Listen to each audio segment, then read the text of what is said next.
Next क्या पढ़ने वाले अपन? श्रीधर श्रीधरा कि श्रीधर श्रीधरा चार्य सूत्रे या द्विघाती सूत्रे से द्विघात समीकरण का हल ये पढ़ने वाले हैं जी, ध्यान दो। इसमें हम कैसे पढ़ेंगे? तो देखो, इससे पहले में पिछली क्लास में अपन देखा था, तो अपन पूर्ण वर्ग विधि से समीकरण का हल देखे थे क्या? जो अपन एग्जाम्पल भी किया था। तो जो आपको देखो, अपन इसमें क्या किए थे कि ax² plus bx plus c बराबर 0 को हमने इसको पूर्ण वर्ग विधि से सरल किया था। तो आपका x बराबर मान आया था, क्या आया था? -b plus minus root under b² minus 4x बटा में 2a। यही जो x का जो वैल्यू आया था, इसी को क्या बोलते हैं हम? श्रीधराचार्य सूत्र, श्रीधराचार्य सूत्र, या हम क्या बोलेंगे इसको? द्विघाती। ये पढ़े थे क्या? ये हमने इसका मान निकाले थे। यहाँ पर हम क्या बोल सकते हैं? जहां बताओ कि a नॉट इक्वल टू 0 और a क्या होता है? x² का, जहां a क्या होता है जी? x² का गुणांक। b क्या होता है? x का। आगे बताओ, c क्या होता है? अचर। यही था आपका कंडीशन। अगर आपको कोई बोले कि बेटा इसको श्रीधराचार्य सूत्र को सिद्ध करके दिखाओ, क्या करके दिखाओ? इसको हम क्या करेंगे? पूर्ण वर्ग विधि से इसको हल कर देंगे। क्या कर देंगे? पूर्ण वर्ग विधि से हल कर देंगे। हल करने के बाद ये सूत्र बन जाएगा, ये आपका प्रूफ हो जाएगा। समझ पाए? इस पे क्वेश्चन कैसे बनेगा, ध्यान दीजिए। क्वेश्चन कैसे करेंगे? एग्जाम्पल, कोई भी किताब का एक एग्जाम्पल ले लो फटाफट, जल्दी से देखो। कोई भी किताब का एक एग्जाम्पल बताओ, या क्वेश्चन कोई भी, जल्दी बोलो बोलो बताओ। 2x² माइनस 3x प्लस 0 को हल करें। 0 को श्रीधराचार्य सूत्र से क्या करें? हल करें। कैसे? ध्यान दीजिए। तो हम लिखेंगे हल। अब चेक करो, सबसे पहले दिया गया समीकरण लिखते हैं। क्या है आपका दिया गया? कौन सा है जी? द्विघात समीकरण। बोलो। 2x² minus 3x plus 5। इस समीकरण का नाम दे दो। अब अपने को a b c चाहिए जी, इस मान में रखने के लिए। तो हम क्या करेंगे? इसको मानक रूप में लिखेंगे। समीकरण 1 को द्विघात समीकरण के मानक रूप से क्या करने पर? तुलना करने पर। बोलो क्या था? a बराबर 2, b बराबर, c बराबर रहा है ना? आप यहाँ पर डायरेक्ट लगा सकते हो। अतः प्रश्न के अनुसार बताओ। प्रश्न के अनुसार हम क्या लगाएंगे? द्विघाती सूत्र के प्रश्न के अनुसार। जैसे लिखो, अतः प्रश्न के अनुसार, जैसे यहाँ पर लिख दो। अतः पुनः आगे लिखेंगे कि चूंकि हम जानते हैं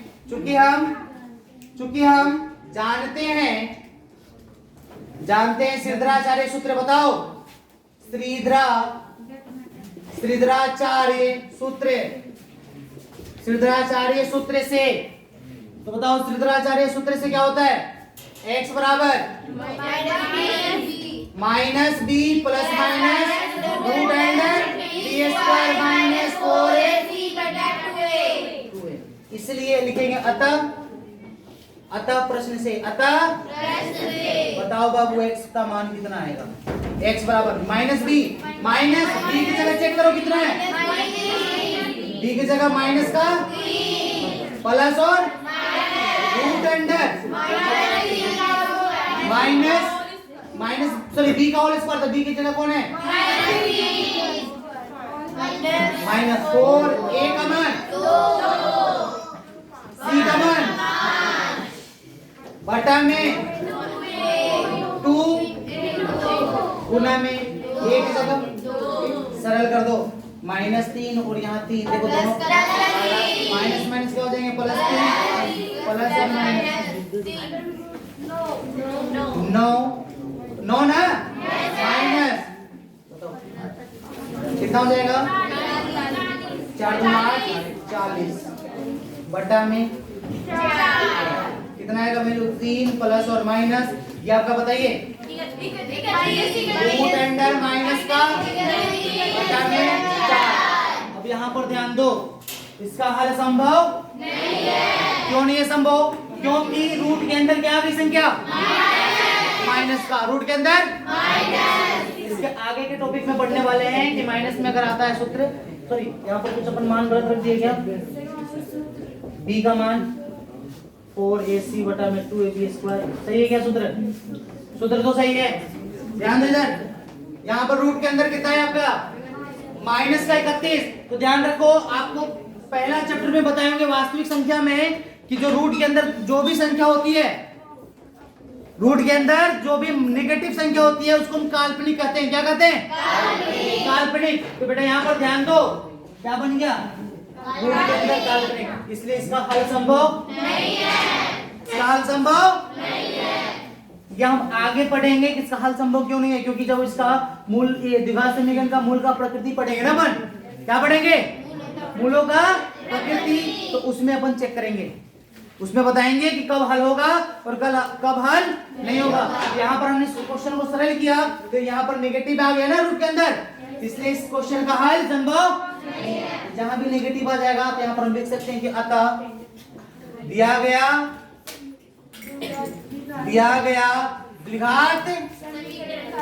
द्विघात समीकरण का हल क्या है? काल्पनिक है। कैसा है जी? काल्पनिक है। काल्पनिक अरे कैसा है जी? समझा? काल्पनिक है। अतः हल संभव, हल क्या है जी? संभव हल संभव नहीं है। इसका हल हम पढ़ेंगे 11th क्लास में। इसका हल कहाँ पढ़ेंगे हम? 11th क्लास में, जो आपका एक चैप्टर का नाम है सम्मिश्र संख्या। 11th क्लास में आपका है चैप्टर का नाम सम्मिश्र संख्या, उस वहां पर हम पढ़ेंगे कि इस क्वेश्चन को हल कैसे करें। लेकिन यहाँ पर अभी अपने को पढ़ना नहीं है, इसलिए इसको हम क्या कर देंगे? छोड़ देंगे। क्या कर देंगे? इसको छोड़ देंगे। अरे बात समझ में आया? एक और एग्जाम्पल देखो जिसका हल संभव हो। एक और एग्जाम्पल देखो जिसका हल संभव हो। ये समझ में आया ना कैसे नहीं होगा हल? अब देखो एक और एग्जाम्पल लेते हैं जिसका हल संभव होगा। आओ नेक्स्ट क्वेश्चन बताओ। 2x स्क्वायर -7x प्लस का 3 बराबर 0 को सिद्धाचार्य सूत्र से क्या करें जी? हल करें। समझ पाए? आओ देखो हल करो। ये आपका 2x स्क्वायर माइनस यहाँ पर कितना हो गया आपकी 7x प्लस 3 बराबर 0। सेम वही कंडीशन, समीकरण 1 को द्विघात समीकरण के मानक रूप से तुलना करने पर a बराबर 2, b का मान c का मान अरे हाँ है ना। पुनः आगे हम जानते हैं कि सिद्धाचार्य सूत्र से x बराबर क्या आएगा? -b plus minus root under b square -4ac बटा में 2a। अतः प्रश्न से x बराबर b की जगह कितना है? प्लस माइनस -4, a की जगह 2 और b की जगह 3 बटा में 2a। अब इसको सरल कर दो, यहाँ पर कितना आएगा वैल्यू? देखो -7 और यहाँ पर दोनों माइनस हो जाएंगे, प्लस का 7। यहाँ पर 7 का वर्ग करेंगे, -7 का तो 49 और यहाँ पर कितना आएगा? 24। ये बताओ बाबू कितना आया? 7 प्लस और माइनस 25 बटा में 4। अरे आ गया, इसको हटा दें। अब देखो इसका हल संभव है ना, क्योंकि रूट के अंदर कैसा संख्या आया, कैसा संख्या आया, अरे आया क्या, लिखते उसके बाद फिर आगे x बराबर बताओ 7 प्लस और माइनस 5 बटा में, इसको सरल कर दो, इसको क्या कर देंगे हम सरल, बताओ एक बार हम क्या लेंगे, x बराबर 7 एक बार लेंगे, इसलिए x बराबर आपका आएगा, x बराबर 7 माइनस प्लस 5 बटा में 4 बराबर 12 बटा में बराबर कितना 3, और एक आएगा x बराबर बताओ x बराबर 7 माइनस 5 बटा में 4 बराबर 2 बटा 4 बराबर 1/2, लिखेंगे अतः अभीष्ट हल बताओ, अभीष्ट हल कितना आएगा 3,1/2। अरे समझा, ये आपका क्या बन जाएगा। तो इस प्रकार से आप क्वेश्चन को कर सकते हैं। तो श्रीधराचार्य सूत्र से समझ में आया कैसे करेंगे, तो अब हमने पढ़ लिया पूर्णवर्ग विधि से कर लिया, और इससे पहले वाले वीडियो में अपन पढ़े थे कौन सा विधि से, गुणनखंड विधि से पढ़े थे क्या। आपको तीन कंडीशन से अपन को द्विघात समीकरण का हल करना सीखे हैं, पहला गुणनखंड विधि से, दूसरा और तीसरा, समझे। और इसके बाद आपका जो भी क्वेश्चन इसको सरल कीजिए। एक और टॉपिक आपका बच रहा है द्विघात समीकरण का मूलों की प्रकृति, या हम उसको बोलेंगे विविक्त कर, क्या बोलेंगे, अरे समझे। आओ उसको भी कवर कर लेते हैं, उसके बाद अपन क्वेश्चन जो है आपका सोल्व करेंगे, समझे।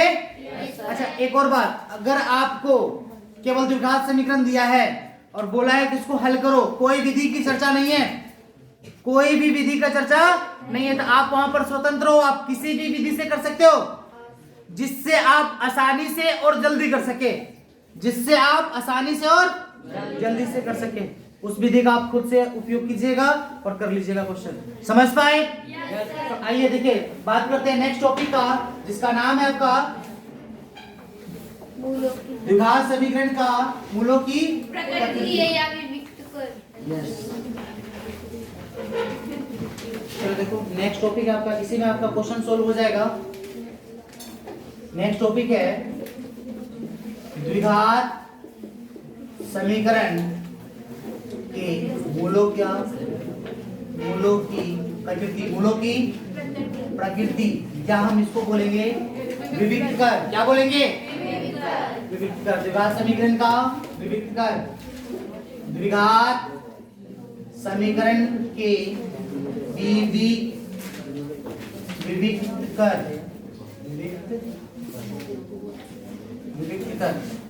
अब यहाँ पर ध्यान दो, इसका मतलब क्या है, विविक्त कर का मतलब क्या हुआ। तो बेटा विविक्त कर का मतलब कि उसका मूलों का जो प्रकृति है ना, उसका जो हल कब होगा और कब नहीं होगा और कब बहुत सारा होगा, ये सब अपन यहाँ पर पढ़ेंगे, ठीक है। तो याद करो द्विघात समीकरण हमने पढ़ा है, द्विघात समीकरण x बराबर minus b plus minus root under b square minus 4ac बटा में। तो ध्यान दो, ये जो कंडीशन है ना आपका, ये वाला, इसके अंदर में क्या आपका ये वाला कंडीशन में देखो रूट लगा हुआ है, तो रूट के अंदर अगर नेगेटिव संख्या आ जाए, रूट के अंदर क्या आ जाए नेगेटिव संख्या, तो इसका हल संभव नहीं होगा, क्योंकि वो क्या बन जाएगा काल्पनिक। जैसे अगर हम बात करें -4 हो गया प्लस माइनस रूट अंडर, यहाँ पर माइनस आ गया आपका 1 बटा में 2 गुना कुछ भी लिख दे, यहाँ पर 2 गुना कुछ भी, ये बताओ कौन सी संख्या बन गया, ये संभव थोड़ी है। तो रूट के अंदर हमेशा संख्या क्या होना चाहिए जी, ऋणात्मक, सॉरी ऋणात्मक या जीरो, धनात्मक या जीरो, तब जाकर इसका हल संभव होगा। तो इसका 3 कंडीशन होगा, रूट के अंदर 3 तरह से संख्या हो सकते हैं, या तो जीरो से बड़ा या 0 से छोटा। ये कंडीशन किसका किसका, तो ध्यान दो, विविक्तकर में, विविक्तकर को इंग्लिश में बोलते हैं डिस्क्रिमिनेंट, क्या बोलते हैं डिस्क्रिमिनेंट। इसमें हम इसको सूचित करते हैं डी से, किससे, डी का जो मान होगा ना, ये रूट के अंदर वाली जो रूट के अंदर जो राशि लिखा हुआ है ना, वही आपका मान होता है। तो देखो विविक्तकर का मान होगा b square minus 4ac, b square minus 4ac। यहां से 3 कंडीशन, यहां से कितने कंडीशन? 3 कंडीशन।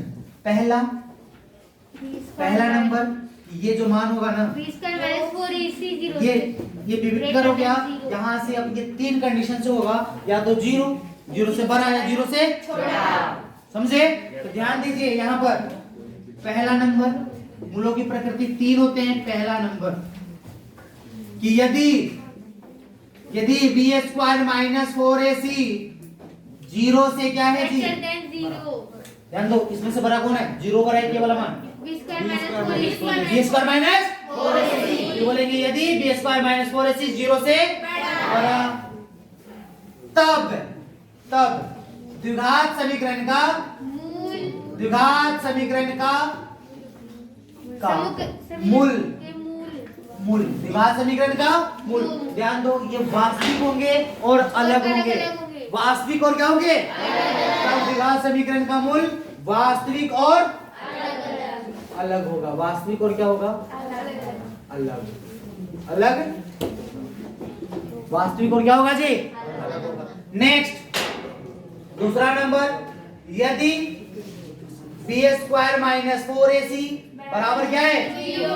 तब द्विघात समीकरण का मूल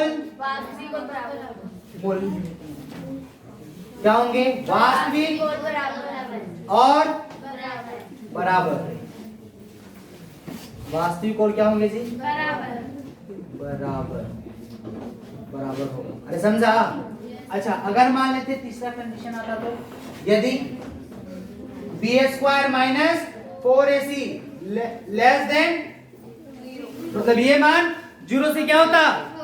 छोटा का मतलब नेगेटिव। तब लिखेंगे तब द्विघात समीकरण के मूल क्या होंगे? काल्पनिक और अलग-अलग होंगे। समीकरण के मूल काल्पनिक व अलग होंगे। अलग यहाँ पर और मूल वास्तविक और भिन्न लिखो। वास्तविक और क्या होंगे? भिन्न होगा और बराबर होगा। और क्या होंगे? अलग, या ऐसे लिख दो भिन्न होगा। क्या होगा? भिन्न होगा। क्या होगा? भिन्न होगा। समझे? देखो इसमें क्या हुआ, यदि आपका इसका मान 0 से बड़ा है तो मूल क्या होगा? वास्तविक और अलग अलग होगा। ध्यान दो, रूट के अंदर वाली संख्या यही तो था। इसका वैल्यू कितना आया? ध्यान दो यहाँ पर। अरे कितना आया था? 5 आया था। कितना आया था? 5। अरे आया था 5। जब ये 5 आया तो ध्यान दो, इस 5 में ये 5 होने के कारण ये क्या धनात्मक है ऋणात्मक है? ये 5 कैसा है? मतलब इसमें से कौन सा शर्त को पालन कर रही है? पहले का कर रहे क्या? इसमें चेक करो, इसका जो हल था अलग था कि नहीं था? अलग था। अरे था क्या अलग? इसलिए क्या बोलेंगे इसको? यदि इसका मान 0 से बड़ा होगा तब द्विघात समीकरण का मूल वास्तविक और भिन्न होगा। भिन्न का मतलब अच्छा, अगर मान लेते कि इसके अंदर क्या आ जाता? इसके अंदर क्या आ जाता? 0। क्या आ जाता? 0। पूरा पार्ट 0 होता है कि नहीं होता? अरे होता। तो जब पूरा पार्ट 0 तो कितना वैल्यू कितना आता? केवल 7/4। कितना था? 7/4। अरे आता। 7/4 आता तो इसका मतलब क्या हुआ कि एक ही तो आंसर आ रहा है। इसमें द्विघात समीकरण का एक ही हल होता है। एक ही हल होता है? कितना हल होता है? 2। अगर किसी समीकरण में किसी द्विघात समीकरण का एक ही हल आ रहा है ना, तो उसका मतलब उसका अल्फा का मान वही है और बीटा का मान भी वही है। वो कब आएगा? जब रूट के अंदर का वैल्यू क्या आ जाए? 0। तो देखो रूट के अंदर का वैल्यू यही तो है। Yes sir. 0। तब द्विघात समीकरण के मूल वास्तविक और क्या होंगे? बराबर। अच्छा, अगर नेगेटिव होगा तो नेगेटिव होगा तो क्या नहीं है? तब द्विघात समीकरण के मूल काल्पनिक व और यहाँ पर इसमें हल संभव नहीं होगा। अगर ये कंडीशन करेगा तो आपका क्वेश्चन सोल्व नहीं कीजिएगा, वहीं पर लिख दीजिएगा कि हल का अस्तित्व नहीं है। यही दोनों से आपका क्या बनेगा? समीकरण का क्या होगा? सॉल्व होगा। समझ पाए? इसके बाद आपका इसमें क्वेश्चन कैसे पूछेगा?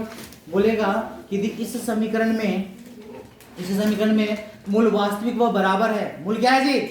वास्तविक व बराबर है। तो उसमें k का मान पूछ देगा। p का मान पूछ देगा, t का मान पूछ देगा, उस समीकरण में आपको कुछ दिया रहेगा। अरे समझे? जैसे एक एग्जांपल करते हैं, किताब लो।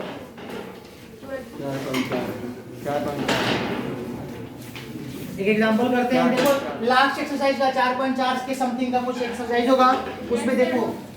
अरे मूलों की प्रकृति आ गई क्या? तो आपके ऑब्जेक्टिव क्वेश्चन में भी पूछा जा सकता है कि किसी द्विघात समीकरण का मूल वास्तविक का बराबर है तो उसके लिए क्या कंडीशन है, आपको याद होना चाहिए। कर सकते हो? चलो लाओ।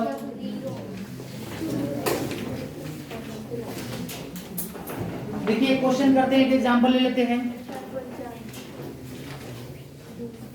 देखो क्वेश्चन नंबर क्या बोला है, क्वेश्चन 4.4 का क्वेश्चन नंबर फर्स्ट।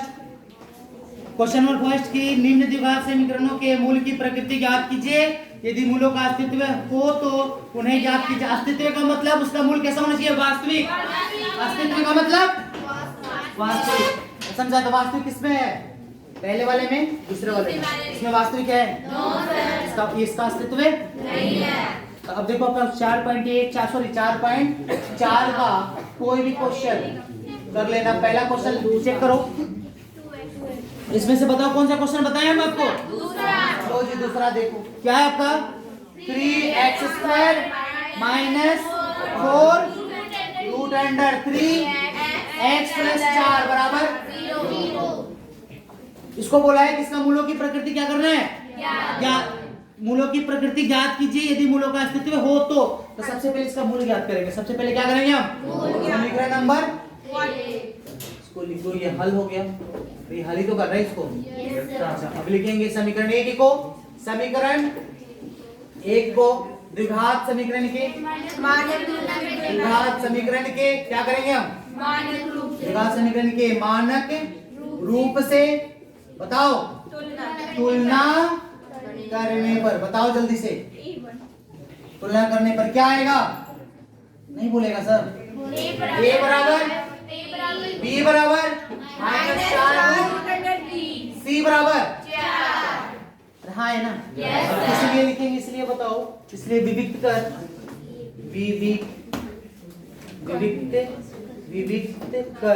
विविक्त कर d बराबर क्या होता है?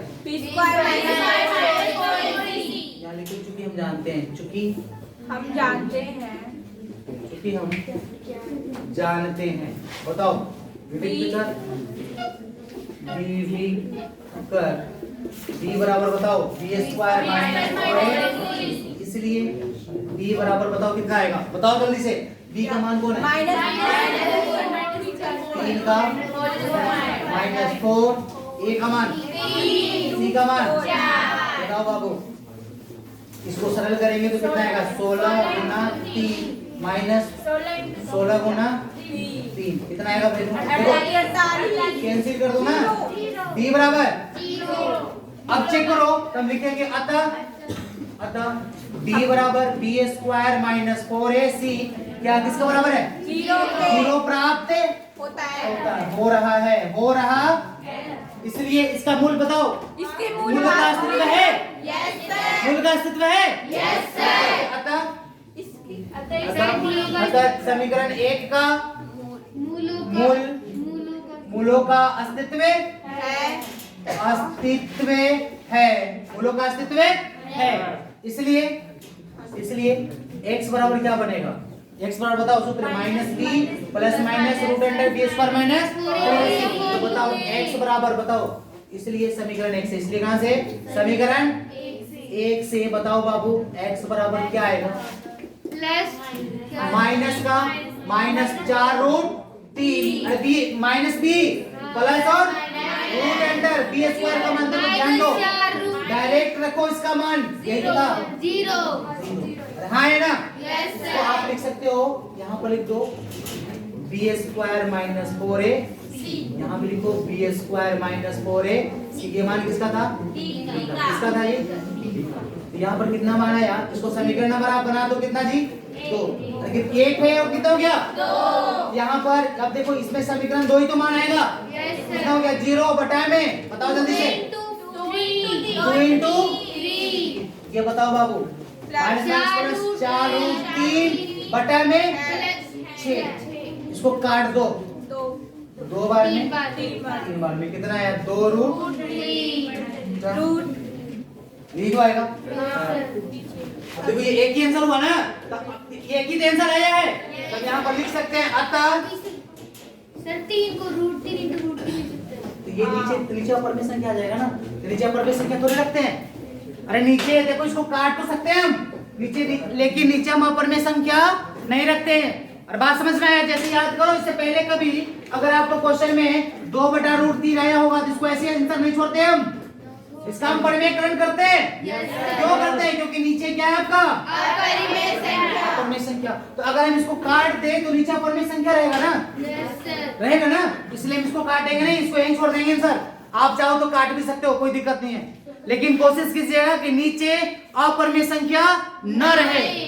अरे बात समझ में आया? अगर इसको हम काट देंगे तो नीचे अपरिमेय संख्या रहेगा ना, इसलिए इसको काटेंगे नहीं। तो देखो x बराबर एक ही तो मान आया, ये कितना मान आ रहा है? 2√3 तो एक ही मान आ रहा है। यहाँ पर ध्यान दो, बोला गया है कि बराबर 0 तब द्विघात समीकरण का मूल वास्तविक और मतलब अल्फा का मान आ गया, तो बीटा का मान भी क्या होगा? यही होगा। तो लिखेंगे अतः समीकरण x बराबर 2√3 बटा में 3 कोमा 2√3 बटा में 3 हल होगा, हल होगा। ये आपका क्या बन गया जी?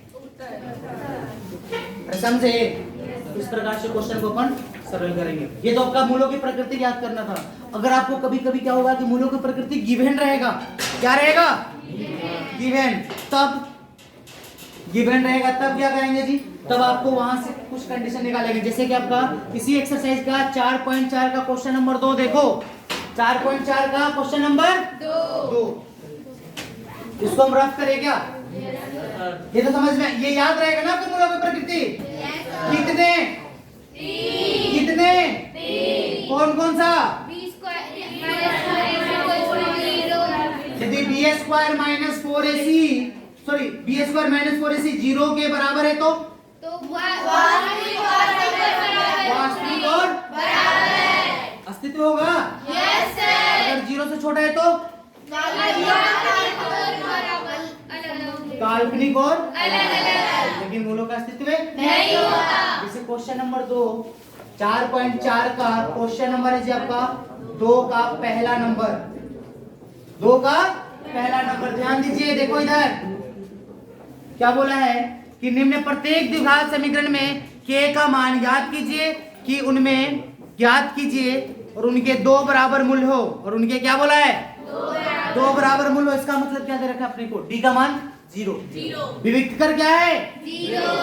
और 2 क्या बोला है कि 2 बराबर मूल्य हो। बराबर मूल्य कब होते हैं? जब ये तो गिवन है ना, उस समय अपने को किसका मान निकालना है जी? k का। आओ निकालते हैं, लिखेंगे हल।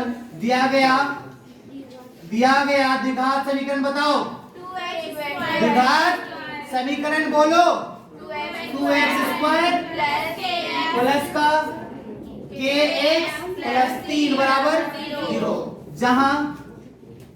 जहां मूल बताओ क्या है? मूल बराबर है। जहां मूल क्या है जी? बराबर। ये अपने को गिवन है। अब यहाँ से अपने को किसका वैल्यू निकालना है? किसका वैल्यू? इसके का मान निकालना है। अब यहाँ पर ध्यान दो कि जहाँ मूल बराबर है, इसका मतलब क्या हुआ? क्या हम बोल सकते हैं अर्थात b² माइनस 4ac बराबर 0। ये दे रखा है ना अपने को। अगर आपको बोलता है कि मूल बराबर नहीं है, अलग अलग है, तो ये क्या होता है? 0 से क्या लगा देते हम यहाँ पर? हाँ है ना। अगर आपको बोलता कि ये इसका मूल्य जो है बराबर नहीं है, काल्पनिक है, तो 0 से क्या हो जाता है? यही मान। लेकिन यहाँ पर क्वेश्चन में क्या गिवन है? बोल। बराबर कब होते हैं? जब ये मान किसके बराबर हो? 0 के। अभी बताए हैं। Yes sir. अब इसमें अब b का मान रख दीजिएगा, आपका आंसर आ जाएगा। इसको बनाओ समीकरण नंबर सॉरी 1, इसको क्या बना देंगे हम? 2। अरे हो गया। समीकरण को तुलना कर दो, एबीसी का मान निकाल दो। निकाल सकते हैं क्या? हाँ सर। देखो समीकरण, इसलिए कि पुनः आगे आगे समीकरण 1 को द्विघात समीकरण के मानक रूप से द्विघात समीकरण के मानक रूप से बताओ तुलना करने। अरे बोलो। a बराबर दो बी बराबर सी बराबर, इसलिए समीकरण दो में ए बी सी का रखने अरे खत्म हो गया क्वेश्चन। क्वेश्चन में दम है। बी का मान कितना है? उसके बाद -4 ए का मान बताओ इंटू सी का मान बराबर 0 के बराबर 24 बराबर 0। अब यहाँ पर के स्क्वायर बराबर उधर लेके जाओ। अब यहाँ पर बताओ बाबू के का मान रूट उधर जाएगा तो यहाँ तक तो तुमको पता है। अब इसके बाद जब यहाँ तक आ गया, अब इसके बाद यहाँ से के का मान बता दो जल्दी से। के का मान बता दो। के बराबर ध्यान दो, के बराबर प्लस और माइनस। 24 को कैसे लिख सकते हैं हम? 6 गुना 4, 4 गुना 6 कर दे। के बराबर प्लस माइनस 4 का वर्गमूल रूट अंडर 6। ये आपका के का मान कितना है? 2 मान आया। 2 रूट 6 तथा के बराबर क्या लगोगी या -2 रूट लिखेंगे। अतः के बराबर बताओ 2 रूट 6 -2 रूट 6।